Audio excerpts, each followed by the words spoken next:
నమస్కారం వార్తలకి స్వాగతం నా పేరు రవి ముందుగా వార్తల్లోని ముఖ్యాంశాలు జమ్మూ కాశ్మీర్కు చెందిన అఖిలపక్ష నేతలతో ముగిసిన ప్రధాని సమావేశం జమ్మూ కాశ్మీర్ రాష్ట్ర హోదా పునరుద్ధరణకు సానుకూల స్పందన వచ్చిందన్న ఆజాద్ నేటితో ముగిసిన టాయ్ కథాన్ 2021 పోటీదారులతో వర్చువల్గా భేటీ అయిన ప్రధాని ప్రపంచ బొమ్మల తయారీ మార్కెట్లో భారత వాటా పెంచాలని మోదీ పిలుపు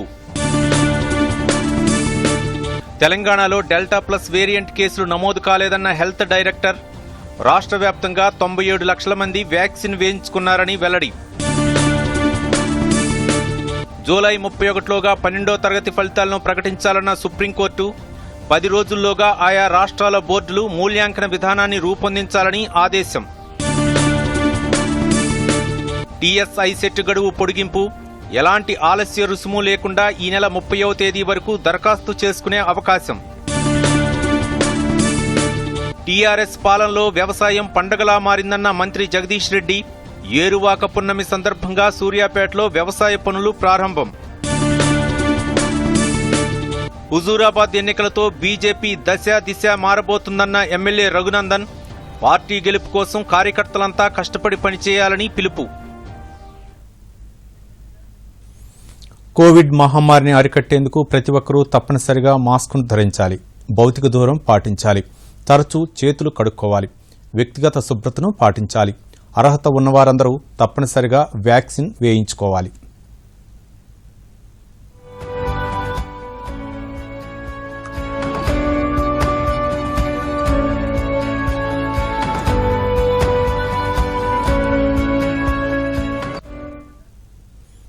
వార్తల్లోని వివరాలు జమ్మూ కాశ్మీర్కు చెందిన వివిధ పార్టీల నేతలతో ప్రధాని మోదీ నిర్వహించిన అఖిలపక్ష సమావేశం ముగిసింది. ప్రధాని నరేంద్ర మోదీ నివాసంలో జరిగిన ఈ సమావేశం 3 గంటల పాటు సాగింది. మొత్తం 8 పార్టీల నుంచి 14 మంది నేతలు ఈ భేటీకి హాజరయ్యారు. జమ్మూ కాశ్మీర్కు రాష్ట్ర హోదా పునరుద్దరించే అంశంపై ఈ భేటీలో ప్రధాని మోదీ సానుకూలంగా స్పందించారని విపక్ష నేతలు తెలిపారు. అలాగే జమ్మూ కాశ్మీర్ అభివృద్ది గురించి నేతలు ప్రస్తావించిన పలు అంశాలను మోదీ ఓపిగ్గా విన్నారని చెప్పారు. ప్రధాని మోదీతో పాటు హోంమంత్రి అమిత్ షా కూడా ఈ సమావేశంలో పాల్గొన్నారు. జమ్మూ కాశ్మీర్కు చెందిన మెహబూబా ముఫ్తీ, ఫరూక్ అబ్దుల్లా, ఒమర్ అబ్దుల్లా, గులాం నబీ ఆజాద్, యాసఫ్ తరిగామి తదితరులు ఈ భేటీలో పాల్గొన్నారు. జమ్మూ కాశ్మీర్ అభివృద్దిలో భాగంగా 5 డిమాండ్లు ఈ సమావేశం ముందుంచినట్లు కాంగ్రెస్ నేత గులాం నబీ ఆజాద్ పేర్కొన్నారు. రాష్ట్ర హోదా, ప్రజాస్వామ్య పునరుద్దరణ, రాజకీయ ఖైదీల విడుదల, కాశ్మీర్ పండితులకు పునరావాసం తదితర అంశాలను లేవనెత్తినట్లు చెప్పారు. రాష్ట్ర హోదా పునరుద్దరణకు కట్టుబడి ఉన్నామని హోంమంత్రి అమిత్ షా చెప్పినట్లు ఆజాద్ తెలిపారు. హోదా పునరుద్దరణకు మోదీ సానుకూలంగా ఉన్నారని, నియోజకవర్గాల పునర్విభజన తర్వాతే ఎన్నికలు నిర్వహించనున్నట్లు చెప్పారని ఈ భేటీకి హాజరైన మరో నేత అల్తాఫ్ బుఖారీ తెలిపారు. పునర్విభజన ప్రక్రియలో భాగస్వామ్యులు కావాలని చెప్పారని అన్నారు. దేశంలో బొమ్మల తయారీ పరిశ్రమను ప్రోత్సహించే లక్ష్యంతో నిర్వహించిన టాయ్ కథాన్ 2021 గ్రాండ్ ఫినాలే ఘనంగా జరిగింది. ఈ సందర్భంగా నిర్వహించిన వర్చువల్ సమావేశంలో ప్రధానమంత్రి నరేంద్ర మోదీ పాల్గొని బొమ్మల తయారీ రంగంలో భారత్ వాటాను పెంచాలని ప్రధాని పిలుపునిచ్చారు. ఆ వివరాలు చూద్దాం.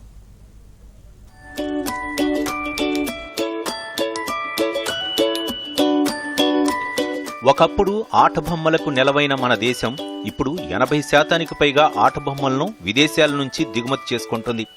ఈ నేపథ్యంలో దేశీయంగా ఆటబొమ్మల తయారీ రంగాన్ని ప్రోత్సహించే లక్ష్యంతో కేంద్ర ప్రభుత్వంలో వివిధ మంత్రిత్వ శాఖల సంయుక్త సహకారంతో ఈ నెల 22వ తేదీ నుంచి 24వ తేదీ వరకు టాయ్ కథాన్ 2021ను నిర్వహించారు. దేశవ్యాప్తంగా నిర్వహించిన ఈ కార్యక్రమంలో 1,20,000 మంది పాల్గొని 17,000కు పైగా ఆలోచనలను సమర్పించారు. వీటిలో 1,567 ఐడియాలను షార్ట్ లిస్ట్ చేశారు.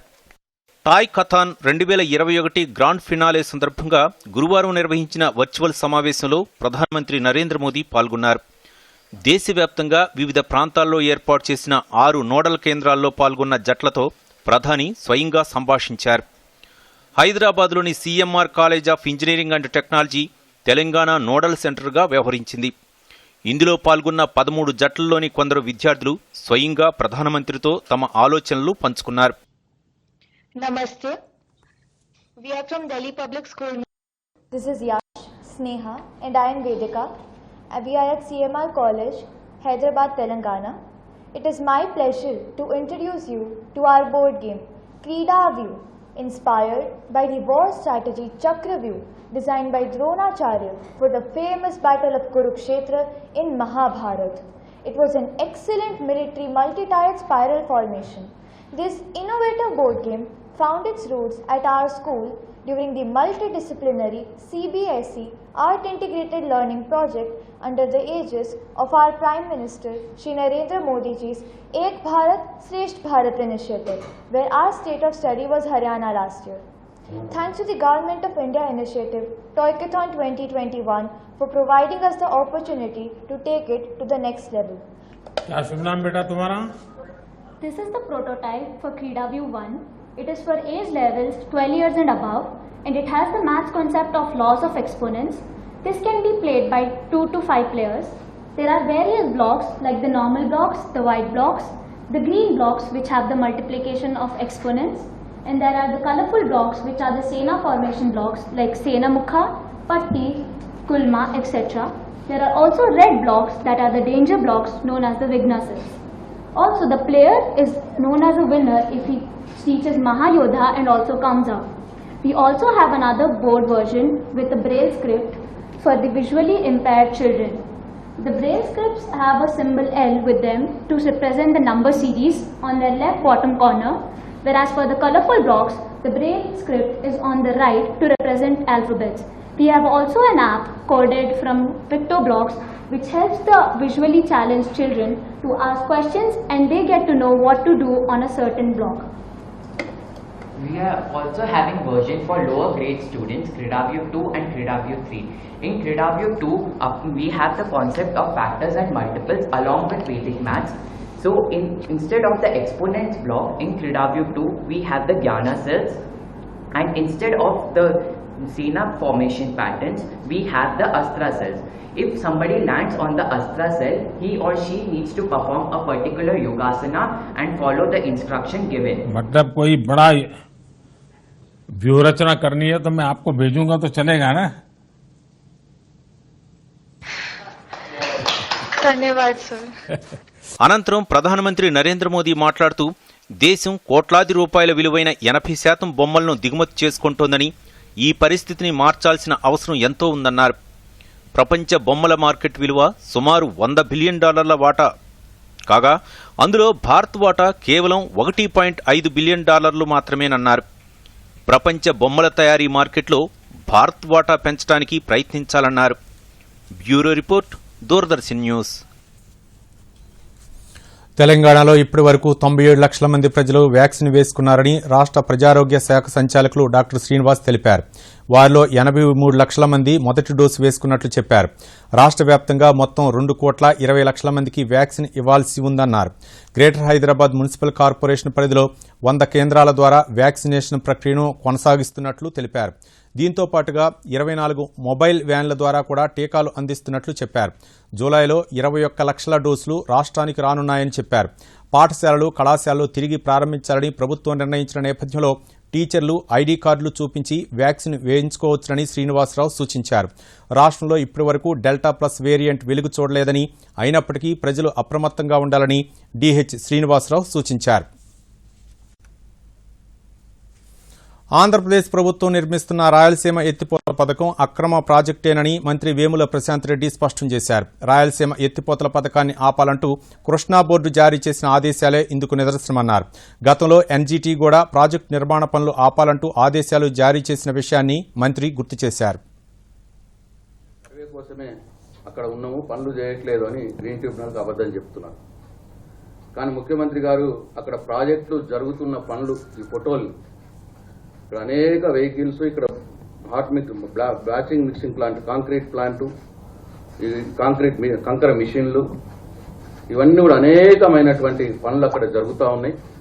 ఈ ఫోటోలు, సాక్ష్యాలు, ఆధారాలతో పాటు గౌరవ ముఖ్యమంత్రి గారు కేంద్ర ప్రభుత్వానికి, కృష్ణా బోర్డుకు ప్రిన్సిపల్ సెక్రటరీ ద్వారా ఉత్తరం రాపిస్తే నిన్ననే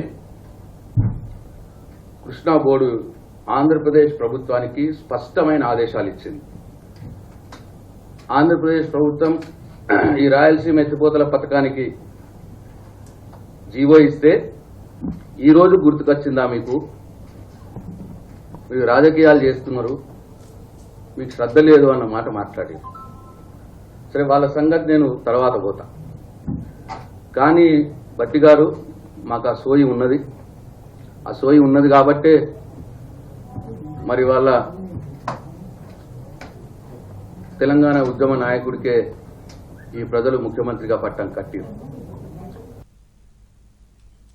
పెద్దపల్లి జిల్లా కేంద్రంలోని చికురాయిలో 40 లక్షల రూపాయల వ్యయంతో నిర్మించిన నూతన సఖీ కేంద్ర భవన నిర్మాణానికి రాష్ట్ర సంక్షేమ శాఖ మంత్రి కొప్పుల ఈశ్వర్ శంకుస్థాపన చేశారు. ఈ సందర్భంగా మంత్రి మాట్లాడుతూ స్త్రీలు, బాలికలపై జరుగుతున్న హింసను నిరోధించడానికి సఖీ కేంద్రాలు ఎంతగానో ఉపయోగపడతాయని చెప్పారు. సఖీ కేంద్రంలో పనిచేసే సిబ్బంది అన్ని రకాల శిక్షణ తీసుకున్నారని, తద్వారా బాధితులకు న్యాయం చేస్తారని భరోసా కల్పించారు. హక్కులు కల్పించి ఎవరైతే పేదవాళ్ళైనటువంటి స్త్రీలు కావచ్చు, వికలాంగులు కావచ్చు, తర్వాత మరి ఈ అనేక రకాల హింసకు గురవుతున్నటువంటి వారికి రక్షణ కల్పించాలి అనేటువంటి ఉద్దేశంతో ఈ సఖీ సెంటర్ నిర్వహించబడతా ఉంది. అందులో ఇప్పటికే పెద్దపల్లిలో ఒక టెంపరరీ బిల్డింగ్ లో దీని నిర్వహణ జరుగుతున్నప్పటికీ 333 కేసులు ఇప్పటికి నమోదైనాయి. 418 కేసులు నమోదైతే దాదాపుగా మాక్సిమం కేసులు కౌన్సిలింగ్ ద్వారా మరి వాటిని పరిష్కారం చేయడం అనేటువంటిది జరిగింది. నేను ఈ సందర్భంగా ఇందులో పనిచేసేటువంటి మరి ఎవరైతే రకరకాల డిజిగ్నేషన్స్ తో పనిచేస్తున్నటువంటి వారు ఉన్నారో, ఇది ఒక బాధ్యతతో కూడుకున్నటువంటి, సేవతో కూడుకున్నటువంటి మంచి పుణ్య కార్యక్రమం.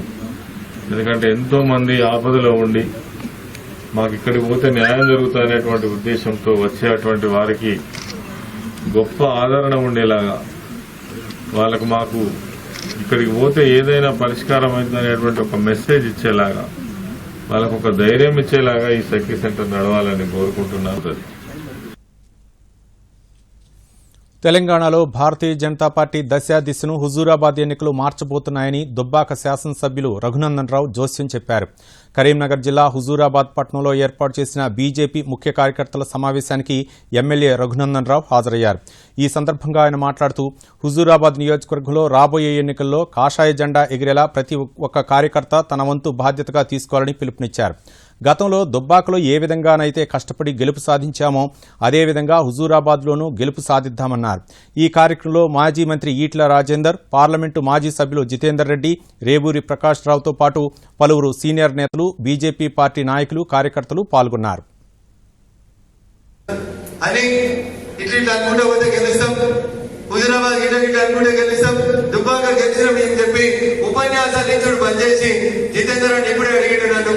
నువ్వు కార్యకర్తలాగా పనిచేస్తావా, లీడర్ లాగా పనిచేసేందుకు వచ్చినవా అని అడిగాడు.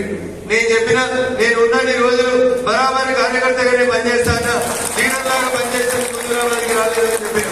అట్లే ఎవరైనా ఒక బాధ్యత తీసుకుంటే, బూత్ తీసుకున్నా, శక్తి కేంద్రం తీసుకున్నా, ఒక ఊరు తీసుకున్నా, ఇది నాది, దీంట్లో నేను 50కి పోలైన ఓట్లు 100 పోలైతే 51 కోట్లు బరాబరి నేను తెస్తా అని చెప్పి మనమందరం కూడా కష్టపడాలి. ఈ ఎలక్షన్ మన ఎలక్షన్ అనుకోవాలి. భారతీయ జనతా పార్టీ భవిష్యత్తుని, దశను మార్చేటువంటి ఎన్నికలు కాబట్టి దయచేసి ఎవరు కూడా ఆశామాషిగా తీసుకోకూడదు. మీకు చేత కాదు, దండం పెట్టి దుప్పటి కింద పెట్టేసి అప్పటికి వెళ్ళిపోతే, సార్ నేను చేయలేను మంత్రిజీ, లేకపోతే ప్రేమేంద్ర నేను ఇక్కడ పని చేయలేను, నాకు ఇక్కడ ఏసీ లేదు, గీసీ లేదు, నేను మా ఊళ్ళోనే ఉంటా అనుకునేటోళ్ళు ఎవరైనా ఉంటే ముందే అస్త్ర సన్యాసం చేసి వెళ్ళిపోండి. కొత్త కార్యకర్తలు, కొత్త నాయకులు వస్తారు. భద్రాచలం నుంచి మొదలుకుంటే ఆదిలాబాద్ దాకా రఘునందన్ రావు అంటే తెలియని వాళ్ళు కూడా ఎట్లా దుబ్బాకకు వచ్చి యుద్ధం చేసిరో, రేపు హుజూరాబాద్ లో మరొక యుద్ధం జరగడానికి కార్యకర్తలంతా కూడా కంకరబద్దులు అయినారు. కాబట్టి దయచేసి బాధ్యతలు తీసుకున్న వాళ్ళు ఎవరైనా సరే చివరి దాకా కొట్లాడతాం, పోలింగ్ డబ్బా మూతపడే దాకా మేము ఈయనే ఉంటాం అనే వాళ్ళు మాత్రమే దయచేసి బాధ్యత తీసుకోవాలని చెప్పి సవినయంగా విజ్ఞప్తి చేస్తాం. దేశవ్యాప్తంగా 12వ తరగతి విద్యార్థుల పరీక్షా ఫలితాలపై సుప్రీంకోర్టు కీలక ఆదేశాలు జారీ చేసింది. అన్ని రాష్ట్రాల బోర్డులు ఇంటర్నల్ మార్కుల అసెస్మెంట్ను పూర్తి చేసి జూలై 31లోగా 12వ తరగతి ఫలితాలు వెల్లడించాలని ఆదేశించింది. 10 రోజుల్లోగా బోర్డులు మూల్యాంకన విధానాన్ని రూపొందించి కోర్టుకు తెలియజేయాలని సూచించింది. 12వ తరగతి పరీక్షలకు సంబంధించిన దాఖలైన పలు పిటిషన్లపై సర్వోన్నత న్యాయస్థానం గురువారం విచారణ జరిపింది. అయితే బోర్డులన్నిటికీ ఏకరూప మూల్యాంకన విధానం ఉండేలా ఆదేశాలు ఇవ్వాలన్న పిటిషనర్ల అభ్యర్థనను న్యాయస్థానం తోసిపుచ్చింది. ప్రతి బోర్డు స్వయం ప్రతిపత్తి కలిగి ఉందని, అందువల్ల బోర్డులకు తమ సొంత మూల్యాంకన విధానాలను రూపొందించుకునే హక్కు ఉంటుందని కోర్టు అభిప్రాయపడింది. ఇప్పటికే చాలా రాష్ట్రాలు పరీక్షలను రద్దు చేసినందున అంతర్గత మార్కుల ఆధారంగా మూల్యాంకనం చేపట్టి వచ్చే నెల 31లోగా ఫలితాలను వెల్లడించాలని సుప్రీంకోర్టు స్పష్టం చేసింది. ఎంబీఏ, ఎంసీఏ కోర్సులో ప్రవేశానికి నిర్వహించే టీఎస్ ఐసెట్ దరఖాస్తు గడువు పొడిగించారు. అర్హులైన వారు ఎలాంటి ఆలస్య రుసుము లేకుండా ఈ నెల 30 వరకు దరఖాస్తు చేసుకోవచ్చని TS ICET convener, Kakatiya university ఆచార్యులు కె రాజిరెడ్డి ఓ ప్రకటనలో తెలిపారు. ఆన్లైన్లో దరఖాస్తుల గడువు బుధవారంతో ముగియగా మళ్లీ గడువును పొడిగించినట్లు ప్రకటించారు. పూర్తి వివరాలు టీఎస్ ఐసెట్ వెబ్సైట్లో అందుబాటులో ఉంచామన్నారు. రాష్ట్ర ప్రభుత్వం ప్రతిష్టాత్మకంగా అమలు చేస్తున్న డబుల్ బెడ్రూమ్ ఇళ్ల పథకం వడివడిగా గమ్యం వైపు అడుగులు వేస్తోంది. హైదరాబాద్లోని పీవీ మార్గ్లోని అంబేద్కర్ నగర్లో నిర్మించిన 335 డబుల్ బెడ్రూమ్ ఇళ్లను ఈ నెల 26న లబ్దిదారులకు అందజేయనున్నారు. ఈ నేపథ్యంలో హైదరాబాద్లో డబుల్ బెడ్రూమ్ ఇళ్ల పథకంపై దూరదర్శన్ ప్రత్యేక కథనాన్ని చూద్దాం. నలుగురు కలిసి కూర్చొని భోజనం చేయలేని 6 అడుగుల గుడిసెలు, ఎవరైనా చనిపోతే మృతదేహాన్ని సైతం బయటకు తీసుకురాలేని ఇరుకైన గల్లీలు, పదుల సంఖ్యలో ఇళ్లకు ఒకే మరుగుదొడ్డి, ఒకే స్నానపు గది. ఏ ఏరియా చూసినా అన్నీ అరాకొరా వస్తులే. ఇది పీవీ మార్గులోని అంబేద్కర్ నగర్ ప్రజల దుస్థితి. దశాబ్దాలు మారినా, ప్రభుత్వాలు మారినా ఇక్కడ ప్రజల దుస్థితి మాత్రం మారలేదు. తెలంగాణ ఏర్పడిన తర్వాత, టీఆర్ఎస్ ప్రభుత్వం అధికారంలోకి వచ్చిన తర్వాత డబుల్ బెడ్రూమ్ ఇళ్ల నిర్మాణ పథకంతో అంబేద్కర్ నగర్ రూపురేఖలే మారిపోయాయి. తెలంగాణ రాష్ట్రం ఏర్పడిన తర్వాత ఐడీహెచ్ కాలనీలో ఈ కొత్త ఇళ్లను నిర్మించారు. కేవలం 9 నెలల సమయంలోనే ఈ నిర్మాణాలను పూర్తి చేశారు. ప్రారంభ సమయంలో వీటిని వీక్షించేందుకు వచ్చిన సీఎం కేసీఆర్తో మిగతా వారు కూడా తమ గోడును వెళ్లబోసుకోవడంతో అంబేద్కర్ నగర్లోని పూరి గుడిసెలను పడగొట్టి 3.5 ఎకరాల్లో 5 బ్లాకుల్లో 5 అంతస్తుల్లో మొత్తం 335 ప్లాట్లు నిర్మించారు. ఇళ్ల నిర్మాణం సదుపాయాల కల్పన పూర్తి కావడంతో ఈ నెల 26న లబ్దిదారులకు అందజేయనున్నారు. కరెంటు పోతే బ్యాకప్ సదుపాయంతో పాటు 26 షాపులు ఏర్పాటు చేసుకునేందుకు కూడా ప్రత్యేక నిర్మాణాలు ఇక్కడ ఉన్నాయని, భూకంపాలు వచ్చినా తట్టుకుని నిలబడేలా కొత్త టెక్నాలజీతో ఈ ఇళ్లను నిర్మించినట్లు అధికారులు చెబుతున్నారు. మొత్తం హైదరాబాద్ జిల్లాకు సంబంధించిన డబుల్ బెడ్రూమ్ ఇళ్ల స్కీమ్ అంతా నేను ఇన్ఛార్జిగా, ఎగ్జిక్యూటివ్ ఇంజనీర్గా ఇన్ఛార్జిగా ఉన్నాను.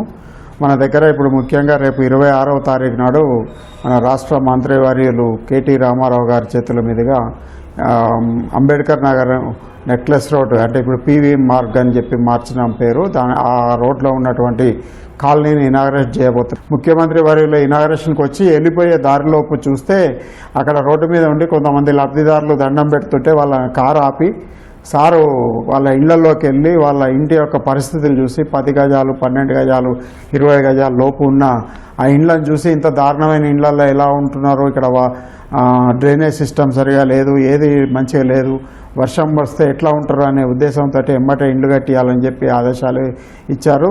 మొత్తం 330 ఇండ్లు, ఒక్కొక్క ఇంటికి 8,50,000 రూపాయల చొప్పున అవన్నిటిని కూడా ఇప్పుడు నిర్మించడం జరిగింది. దీనికి సంబంధించినటువంటి ఈ ఇండ్లకి 5 ఫ్లోర్లు ఉన్నాయి కాబట్టి లబ్ధిదారులు పైకి వెళ్ళడం ఇబ్బంది అవుతుందని లిఫ్ట్లు కూడా ప్రొవైడ్ చేయడం జరిగింది.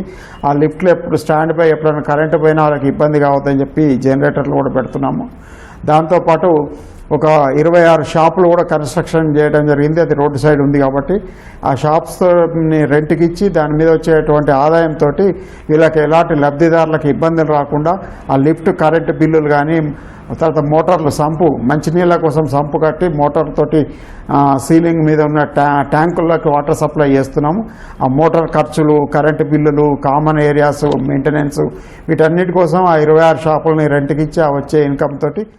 Bureau report, Doordarshan news. Telugu రాష్ట్రాల్లోని అన్నదాతలందరికీ ఉపరాష్ట్రపతి ఎం వెంకయ్యనాయుడు ఏరువాక పౌర్ణమి శుభాకాంక్షలు తెలిపారు. వ్యవసాయ పనులను ప్రారంభిస్తూ ప్రకృతిని దైవంగా భావించి భూమిని పూజించే సంప్రదాయాన్ని తరతరాలుగా కొనసాగిస్తున్నారన్నారు.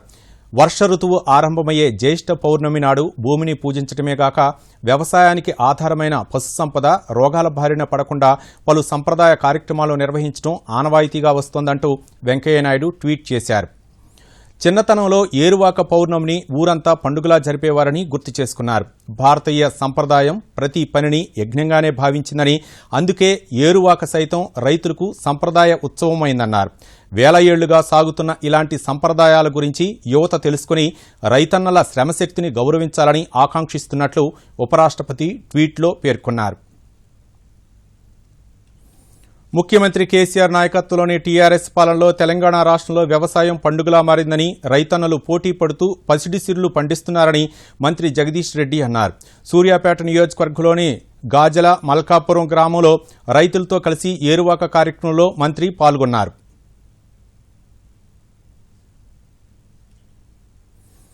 నేల తల్లికి, పాడి పశువులకు, వ్యవసాయ పనిముట్లకు పూజలు నిర్వహించి వ్యవసాయ పనులు ప్రారంభించారు. ఈ సందర్భంగా మంత్రి జగదీష్ రెడ్డి మాట్లాడుతూ సీజన్ కంటే ముందే రైతులకు పెట్టుబడులు అందించి 24 గంటల ఉచిత విద్యుత్తో పాటు సరిపడా సాగునీటిని సరఫరా చేస్తున్నామని చెప్పారు. నకిలీ విత్తనాల బెడద లేకుండా కఠిన చర్యలు తీసుకుంటున్నామని, ముందస్తుగానే ఎరువులు, విత్తనాలను కూడా అందుబాటులో ఉంచుతున్నామని మంత్రి జగదీష్ రెడ్డి పేర్కొన్నారు. పెగిలించడం అంటే భూమాతలు సిద్ధం చేయడం, దానికి అవసరమైన పనిముట్టు నాగలి, ఆ నాగలిని ఉంచడానికి పాడి పశువులు, ఎడ్లు, కాడెడ్లు కావాలి. కాబట్టి ఈరోజు కాడెడ్లకి, నాగలికి, భూమికి, భూతలికి పూజ చేసి ఈ కార్యక్రమాన్ని ప్రారంభించుకోవడం జరుగుతుంది. మరి ఇది అనాదిగా వస్తున్న ఆచారము, సంప్రదాయము. శాస్త్రీయంగా కూడా ఈ రోజు నాడు ప్రారంభించుకుంటే తప్పకుండా వర్షాలు అనుకూలంగా ఉంటే కనుక దుక్కి ప్రారంభం చేసి వెంటనే విత్తనాలు వేసుకుంటే కాలానికి అనుకూలంగా వ్యవసాయం నడుస్తుంది అనేది కూడా మనకు తెలుస్తున్న విషయం. కాబట్టి మరి ఈ ఏరువాక కార్యక్రమాన్ని ఈరోజు ఇక్కడ ఈ సూర్యాపేట తాలూకాలోని పెనబాడ మండలం గాజల మల్కాపురం గ్రామంలో మనం నిర్వహించుకోవడం జరిగింది. ఇక్కడ రైతాంగం కూడా చైతన్యవంతమైన రైతాంగం, ఇంకా కూడా పాడి పశువులతోని, కాడిళ్లతోని కలకల్లాడే ప్రాంతం ఇది. మేము రాత్రి సమాచారం ఇచ్చి ఉదయానికి వస్తేనే దాదాపు 100 పైగా నాగళ్లతో రైతాంగం అందరూ కూడా సిద్ధంగా ఉన్నారు. రైతాంగం ఇవాళ చాలా సంతోషంగా ఉన్నారు. ముఖ్యమంత్రి గారు వచ్చిన తర్వాత, కేసీఆర్ గారు వచ్చిన తర్వాత మా వ్యవసాయం పట్ల ప్రభుత్వాలకి శ్రద్ధ ఉందనే విషయం మాకు అర్థమైంది. ప్రభుత్వాలు కూడా వ్యవసాయం గురించి పట్టించుకోవడం అనేది జరుగుతుంది అని ఒక కేసీఆర్ గారితోనే మాకు తెలిసింది. ప్రసార మాధ్యమాలైన దూరదర్శన్, ఆల్ ఇండియా రేడియో వార్తలు ప్రజల్లో విశ్వసనీయతను కొనసాగిస్తున్నాయని కేంద్ర సమాచార ప్రసార శాఖ మంత్రి ప్రకాష్ జవడేకర్ అన్నారు. Reuter institute for the study of journalism digital news నివేదిక ప్రకారం దూరదర్శన్ రేడియో వార్తలు ప్రజల్లో అత్యున్నత విశ్వసనీయత స్థాయిని నిలబెట్టుకున్నాయని కేంద్ర మంత్రి అన్నారు. And in recent months, continuously during COVID since last year, the way All India Radio and Doordarshan has made an all-out effort to reach out to the last man in the country and spread message about COVID-appropriate behavior and vaccination is very laudable. I am very sure that Doordarshan and All India Radio will achieve new heights, hence further also. దేశంలో corona vaccine పంపిణీ శరవేగంగా కొనసాగుతోంది. నిత్యం record స్థాయిలో టీకాలను పంపిణీ చేస్తున్నారు. ప్రస్తుతం 18 ఏళ్లు వయసు పైబడిన వారికి మాత్రమే టీకా అందిస్తున్నారు. 2 ఏళ్ల వయసు పైబడిన పిల్లలకు టీకా ఎప్పుడొస్తుందో అనే విషయం ఆసక్తికరంగా మారింది. మన దేశంలో సెప్టెంబర్, అక్టోబరు మధ్యకాలంలో చిన్నారులకు వ్యాక్సిన్ అందుబాటులోకి వచ్చే అవకాశాలున్నాయని ఎయిమ్స్ వైద్యులు చెబుతున్నారు. చిన్నారులు కోవిడ్ బారిన పడితే వారిలో స్వల్ప లక్షణాలు కనిపిస్తాయని, మహమ్మారిని అరికట్టాలంటే ప్రతి ఒక్కరికి టీకా ఇవ్వవలసిందేనని ఎయిమ్స్ డైరెక్టర్ రణదీప్ గులేరియా అన్నారు. ప్రస్తుతం భారత్ బయోటెక్తో పాటు మరికొన్ని కంపెనీలు చిన్నారులపై వ్యాక్సిన్ క్లినికల్ ట్రయల్స్ నిర్వహిస్తున్నాయని, మరో 3 నెలల్లో చిన్నారులకు కూడా వ్యాక్సిన్ అందుబాటులోకి వచ్చే అవకాశం ఉందన్నారు.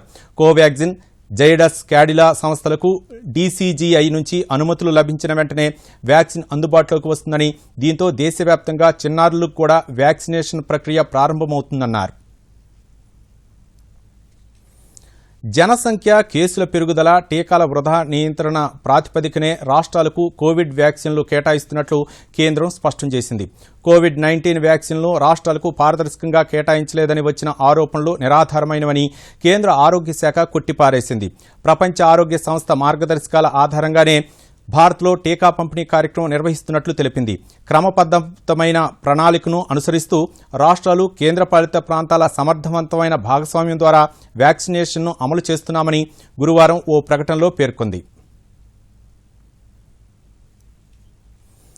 దేశవ్యాప్తంగా కొత్తగా 54,069 పాజిటివ్ కేసులు నమోదయ్యాయి. వైరస్ నుంచి కొత్తగా 68,885 మంది బాధితులు కోలుకుని డిశ్చార్జ్ అయ్యారు. తాజాగా నమోదైన కేసులతో దేశంలో మొత్తం పాజిటివ్ కేసుల సంఖ్య 3,82,778కి పెరిగింది. ఇందులో 2,90,63,740 మంది బాధితులు కోలుకున్నారు. రికవరీ రేటు 96.61% పెరిగిందని కేంద్ర ఆరోగ్య శాఖ చెప్పింది. వీక్లీ పాజిటివిటీ రేటు 5% తక్కువగా ఉందని, ప్రస్తుతం 3.04%గా ఉందని, రోజువారీ పాజిటివిటీ రేటు 2.91% తగ్గిందని చెప్పింది.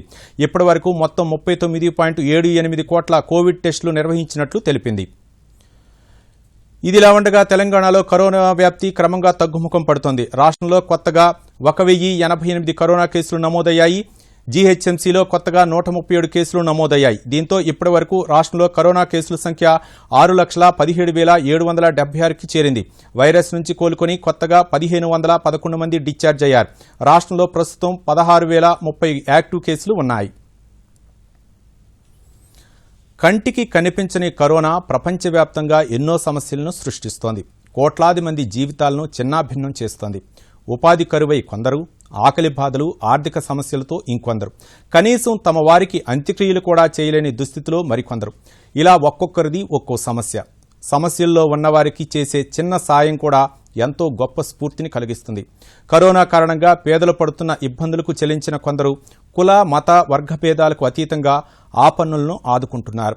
వికారాబాద్ జిల్లాకు చెందిన జమాతే ఇస్లామీ హింద్ సంస్థతో పాటు యూత్ వెల్ఫేర్ మహాసేవ సభ్యులు చేస్తున్న సేవా కార్యక్రమాలపై దూరదర్శన్ ప్రత్యేక కథనం. బతికినన్ని రోజులు ఎంత ఆర్భాటంగా బతికినా కరోనాతో మరణిస్తే కాటికి ఒంటరిగా పోవాల్సిందే. కన్నవారు, కట్టుకున్నవారు, తోబుట్టువులు, బంధువులు ఎవరూ కూడా కనీసం శ్మశానం వరకు రాని పరిస్థితులు నెలకొన్నాయి. వికారాబాద్ జిల్లాకు చెందిన ఓ ప్రముఖ వైద్యుడు బతికినన్ని రోజులు పేదలకు ఎంతో సేవ చేశారు. ఎందరినో ప్రాణాపాయ పరిస్థితుల నుంచి కాపాడారు. గత సంవత్సరం కరోనాతో ఆ డాక్టర్ మృతి చెందటంతో ఆయన్ను చివరిసారి చూసే అవకాశం కూడా ఎవరికీ దక్కలేదు. ఈ ఘటన జిల్లా వ్యాప్తంగా ఎందరినో కలిచివేసింది. ఇలాంటి సంఘటనలు పునరావృతం కావద్దనే లక్ష్యంతో వికారాబాద్ జిల్లాకు చెందిన జమాతే ఇస్లామీ హింద్ సభ్యులు ఓ గొప్ప నిర్ణయం తీసుకున్నారు. కరోనాతో ఎవరు చనిపోయినా వారి వారి ఆచారాల ప్రకారం అంత్యక్రియలు నిర్వహిస్తున్నారు. జమాతే ఇస్లామీ హింద్ సభ్యులు ఇప్పటిదాకా సుమారు 70 మృతదేహాలకు అంత్యక్రియలు నిర్వహించారు. దాతలు అందించిన పీపీఈ కిట్లు ధరించి అన్ని జాగ్రత్తలు తీసుకుంటూ అంత్యక్రియలు నిర్వహించడంపై సర్వత్రా ప్రశంసలు వెల్లువెత్తుతున్నాయి.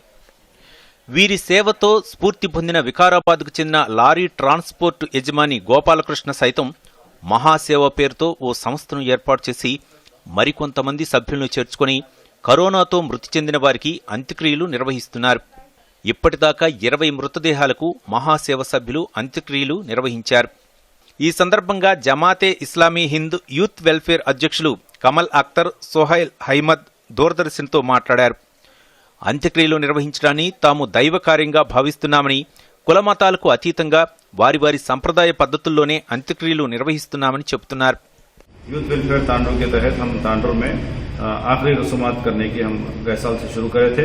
शुरू करने की वजह ये थी कि जब शुरू में कोरोना से जो लोग मर रहे थे तो उनको जेसीबी से यानी तो जो दूर से जो ढकल दे रहे थे अंदर कब्र में, तो वो हमको अच्छा नहीं दिखा.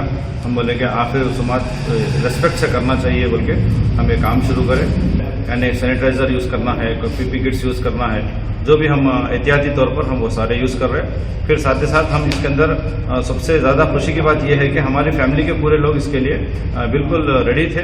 गुज़िश्ता साल से मुल्क में कोरोना की वबा फैली। कोरोना की वबा जब फैली तो कोरोना से मुतासिर अफराद की जब मौत वाक़ हो रही थी तो मैयतों के साथ जो एहतराम होना चाहिए था वो एहतराम और तक़द्दुस के साथ उनकी तदफीन करने से लोग कासिर थे। మహాసేవ సంస్థ అధ్యక్షులు గోపాలకృష్ణ మాట్లాడుతూ జమాతే ఇస్లామీ హింద్ సేవతో స్ఫూర్తి పొంది తాను కూడా మహాసేవ సంస్థను ఏర్పాటు చేశానని, కరోనా బాధితుల మృతదేహాలకు అంత్యక్రియలు నిర్వహించడంలో తన సతీమణి సహకారం కూడా ఉందన్నారు. తాండూరులో యూత్ వెల్ఫేర్ అసోసియేషన్లో కమలతర్ గారి టీం చేస్తున్న దాన్ని ఇన్స్పైర్గా తీసుకొని మేము కూడా చేయాలనేటటువంటి ఒక మంచి ఆలోచన మాకు దట్టింది. ఈ విషయాన్ని మా ఇంట్లో ఉన్నటువంటి మా అర్ధాంగి మా పిల్లలతో పంచుకోవడం వల్ల ముందుగాల మా భార్య జయశ్రీ ముందుకు రావడం, మీరు కూడా ఈ కార్యక్రమం చేయండి మంచిగుంటుందని చెప్పి మాకు మనోధైర్యాన్ని ఇవ్వడం వల్ల ఈ కార్యక్రమంలో మేము పాల్గొని మేము ఈ కార్యక్రమం చేయబట్టి 22 ఏప్రిల్లో స్టార్ట్ చేసినాం. ఇప్పటి వరకు దాదాపుగా 200 పైన మేము దహన సంస్కారాలు చేయడం జరిగింది. మరి ఇట్టి కార్యక్రమం లోపల మాకు ఎటువంటి ఇబ్బంది కలగలేదు. అందరం మంచుకున్నాము, టీం సభ్యులం అందరం కూడా మంచుకున్నాము. నేను ఒకటే విషయం చెప్పదలుచుకున్నది ఏంటంటే, భయభ్రాంతులకు గురైనటువంటి జనము ఆ భయాన్ని వదిలేసి ఇవాళ అందరూ స్వతంగా అంత్యక్రియలు చేయడానికి ముందుకు రావాలని మనస్ఫూర్తిగా కోరుకుంటున్నాను. వారు ఏమైతే సమాజంలో భయం అనేది ఉన్నదో ఆ భయాన్ని తొలగించాలి. మంచి మార్గంలో నడవడానికి ఇది ఒక మంచి అవకాశము. మన తోటి మనుషులకు అంత్యక్రియలు చేయడానికి మహాభాగ్యమైనటువంటి కార్యక్రమం. అందరూ పాలు పంచుకోవాలని మనస్ఫూర్తిగా కోరుకుంటున్నాను. Bureau report, Doordarshan news. మరోసారి ముఖ్యాంశాలతో ఈ వార్తల్ని ముగిద్దాం. నమస్కారం. దూరదర్శన్ యాదగిరి వార్తలను ఇప్పుడు సోషల్ మీడియాలో కూడా చూడవచ్చు.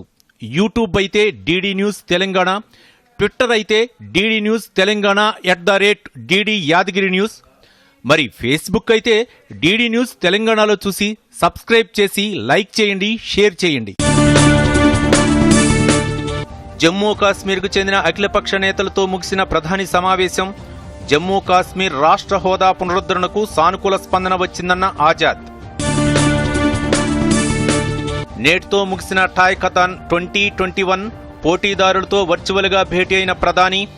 ప్రపంచ బొమ్మల తయారీ మార్కెట్లో భారత వాటా పెంచాలని మోదీ పిలుపు. తెలంగాణలో డెల్టా ప్లస్ వేరియంట్ కేసులు నమోదు కాలేదన్న హెల్త్ డైరెక్టర్. రాష్ట్ర వ్యాప్తంగా 97 లక్షల మంది వ్యాక్సిన్ వేయించుకున్నారని వెల్లడి. జూలై 31లోగా 12వ తరగతి ఫలితాలను ప్రకటించాలన్న సుప్రీంకోర్టు. 10 రోజుల్లోగా ఆయా రాష్ట్రాల బోర్డులు మూల్యాంకన విధానాన్ని రూపొందించాలని ఆదేశం. TSI సెట్ గడువు పొడిగింపు. ఎలాంటి ఆలస్య రుసుము లేకుండా ఈ నెల 30వ తేదీ వరకు దరఖాస్తు చేసుకునే అవకాశం. TRS పాలనలో వ్యవసాయం పండగలా మారిందన్న మంత్రి జగదీష్ రెడ్డి. ఏరువాక పున్నమి సందర్భంగా సూర్యాపేటలో వ్యవసాయ పనులు ప్రారంభం. హుజూరాబాద్ ఎన్నికలతో బీజేపీ దిశ మారబోతుందన్న ఎమ్మెల్యే రఘునందన్. పార్టీ గెలుపు కోసం కార్యకర్తలంతా కష్టపడి పనిచేయాలని పిలుపు.